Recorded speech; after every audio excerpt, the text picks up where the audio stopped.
Zero oil cooking کے اندر آپ کے تمام مسالے ہوں گے،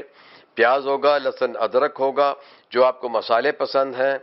آپ جو ہے پہلے مسالے بھون لیں، مسالے بھوننے کے بعد تھوڑا سا پانی ڈالیں، پھر اس میں پیاز ڈالیں، پیاز کے اندر اپنا بھی پانی ہوتا ہے، اس کو بھونتے رہیں۔ اگر وہ چپکتا ہے تو آپ جو ہے کوئی پیتل کی یا تانبے کی یا کلئی کی ہوئی کوئی برتن استعمال کریں، نہیں تو آپ نان سٹک کے استعمال کریں۔ اس میں آپ نے خواتین بار بار کہتی ہیں جی کتنا آئل کتنا آئل، نو آئل، آئل بھی نہیں ہے، گھی بھی نہیں ہے، آپ کو زیرو آئل کوکنگ بتا رہے ہیں، زیرو گھی کوکنگ آپ کو بتا رہے ہیں۔ تو یہ چیز جو ہے جب آپ کا پیاز بھن جائے گا، خوشبو آنے لگے گی، پھر آپ اس میں ٹماٹر پیسٹ ڈالیں اور اس کو پکائیں۔ مسالوں کے اندر سارے یعنی تھوڑا سا گرم مسالہ، تھوڑی سی ہلدی، تھوڑی سی مرچ، تھوڑا سا سوکھا دھنیا، ایک دو لونگ، کڑی پتہ پہلے ڈال لیں یا تیز پات ڈالتے ہیں پہلے ڈال لیں،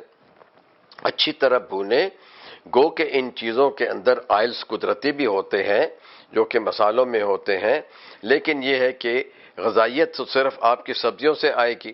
اب آپ اس کے اندر کوئی بھی سبزی ڈالیں اور اس کو بھی اسی طرح بھونتے رہیں اور تھوڑا تھوڑا پانی ڈالیں، جب سوکھنے لگے پانی ڈالیں، بھناؤ ضرور کریں۔ 15 منٹ میں آپ کی ہر سبزی اگر آپ اسے ڈھک دیں گے تھوڑا سا پانی ڈال کے، یعنی اندازاً 1 گلاس پانی آپ اس میں ڈال کے اسے ڈھک دیں، ہلکی آنچ پہ رکھیں، تمام مسالے بھی ہلکی آنچ پہ بھونیں۔ اب آپ مجھے بتائیں کہ آپ کر کے مجھے بتائیں، ورنہ کدو اس طرح بناتا ہوں میں، ٹینڈے بھی اس طرح بناتا ہوں، بھنڈی بڑے شوق سے اس طرح بناتا ہوں اور چمچ سے کھا لیتا ہوں۔ دیکھیں تو آپ مسالے دار بھنڈی بھی بنا سکتے ہیں، کدو ٹنڈا بھی بنا سکتے ہیں۔ اور ساگ تو بنانے کا بہترین طریقہ یہ ہے کہ آپ جو ہے ساگ ابالیں، دیکھیں کہ کچا پکا ہو گیا ہے، اسے نچوڑ لیں۔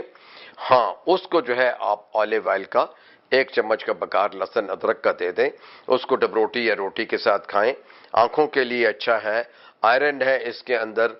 دیگر سبزیوں میں بھی جتنی سبزیاں اگر سخت ہیں تو پہلے انہیں ابال لیں، جیسے آلو ہے، چقندر ہے، کوئی چیز ایسے جو ہے شلجم ہے، تو آپ اسے ہلکا سا بوائل کر لیں مٹر کے ساتھ، مکس ویجیٹیبل جو ہے اس میں ڈال لیں۔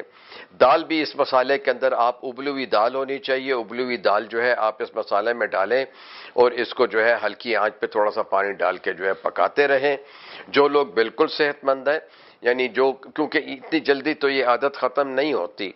تو تب آپ جو ہے دیکھیں تیل ہر ایک برابر ہے، کوئی بھی تیل لے لیں وہ جمتا ہے۔ اچھا جمنے کی کیا نشانی ہے؟ آپ کسی تیل میں کچھ پکا لیں نا، اور پھر پکا ہوا تیل جو ہے جو باقی بچ جاتا ہے ذرا الگ رکھ لیں یا نتھار لیں، وہ شام کو جو ہے یا اگلے روز جو ہے وہ جمع ہوا ہوگا، تو یہ کیسا تیل ہے کہ جو جم گیا؟ لوگ کہتے ہیں تیل نہیں جمتا۔ ہر تیل اگر پکا لیں تو اس کو دوبارہ پکانے سے جب دیکھیں پہلے تو وہ جمع ہوا ہوگا۔ خاص کر ناریل کا تیل جو ہے یہ اس سلسلے میں بہت جو ہے مشہور ہے کہ وہ جم جاتا ہے۔ تو آپ کا پیٹ کیا کیا کام کرے گا؟ جلدی جلدی آپ چباؤ گے، جلدی جلدی آپ کھاؤ گے، چکنائی سے بھرپور کھاؤ گے، صبح پراٹھا کھایا ہوا ہے، شام کو کچوڑی کھا رہے ہیں، پھر جو ہے جانوروں کی چربی دیکھیں، خالی گوشت آپ بوائل کریں یخنی کے لیے، آپ یقین کریں اس کو 2 گھنٹے 3 گھنٹے رکھیں، اس کے اوپر وہ تمام چربی آ چکی ہوگی، کیونکہ یہ جو لیپو پروٹینز ہیں اور یہ جو لائسوسومل لیئرز ہوتی ہیں ہر سیل کی، یہ تو چربی سے بنتی ہے، فیٹی ایسڈ سے بنتی ہے۔ پھر ایک نیا ڈرامہ ہے، پالی انسیچوریٹڈ ہو گیا جی، اور جو ہے مونو انسیچوریٹڈ ہو گیا، یہ آئل جو ہیں یہ سب جو ہے نا، یہ کہنے میں کچھ بھی نہیں ہے۔ ہاں کچھ آئل جو ہیں وہ ہیوی ویٹ ان کا ہوتا ہے، یعنی مولیکولر ویٹ ان کا زیادہ ہوتا ہے، ان کے جمنے کا زیادہ چانس ہوتا ہے۔ تو خدا را اپنے گھر میں روز کوئی ایک سبزی دال ایسی بنائیں جس میں کہ زیرو آئل ہو، زیرو گھی ہو، اور خاص کر جانوروں کی چربیوں کو ختم کریں۔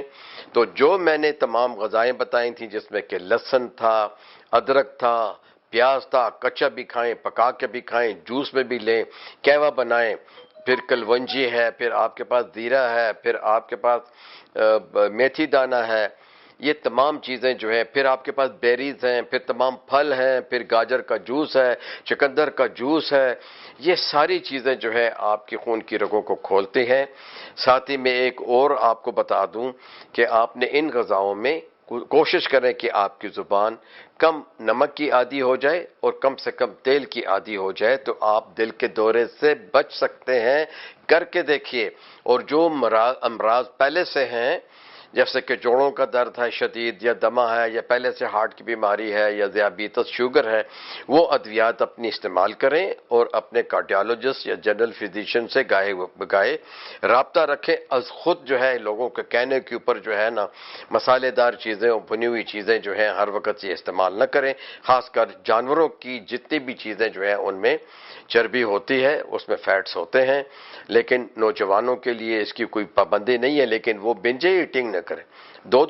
ایک ٹائم پہ دو کھانے نہ کھائیں، بازاروں میں اور دوستوں کے ساتھ یہ تمام چیزیں جو ہیں اس میں اعتدال کرنا ہے۔ اللہ آپ کو صحت مند رکھے، آپ کے دل کو صحت مند رکھے، لیکن بھاگتے دوڑتے رہیے، متحرک رہیے، ورزش بھی کیجئے، لائف سٹائل کو چینج کیجئے۔ لائف سٹائل آپ نے چینج نہیں کیا، آپ کو کوئی فائدہ نہیں ہوگا۔